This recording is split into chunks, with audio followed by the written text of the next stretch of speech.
প্ৰমাণ হ'ল যে অসমত আন্দোলন নকৰাকৈ একো পোৱা নাযায়। এই কথা আকৌ প্ৰতিষ্ঠা হ'ল।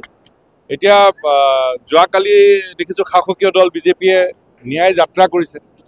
তাৰ আগত আমি কংগ্ৰেছ দলক দেখিলোঁ মম শিখা সমদল কৰিছে। আন বিৰোধী দলেও আন্দোলন কৰিছে। আমি শাসক আৰু বিৰোধী দল সকলোকে ক'ব খোজোঁ যে জুবিনৰ বিষয়টো লৈ যাতে কোনো ৰাজনীতি নকৰে।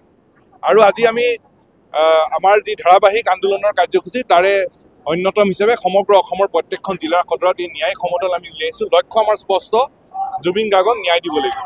আৰু ন্যায় আমি কেনেকৈ পাম? ন্যায় পাম কেনেকৈ? যেতিয়া দোষীক দৃষ্টান্তমূলক শাস্তি দিয়া যাব। কেনেকৈ দুখীয়া দৃষ্টান্তমূলক শাস্তি পাব? যেতিয়া এই তদন্তটো ক্ষীপ্ৰ আৰু পানী নসৰকা বিধৰ হ'ব। আৰু আটাইতকৈ গুৰুত্বপূৰ্ণ কথা যে SITয়ে সাক্ষ্য প্ৰমাণসহ এখন কটকটীয়া শক্তিশালী চাৰ্জশ্বীট ন্যায়ালয়ত জমা দিব। এনেধৰণে জমা দিব লাগিব যাতে কোনো এজন দোষীয়ে আইনৰ সুৰুঙাৰে যাতে বাচি যাব নোৱাৰে। সেইটোৱে মূল বিষয়। আৰু সেই লক্ষ্যত উপনীত নোহোৱালৈকে আমাৰ এই সংগ্ৰাম চলি থাকিব।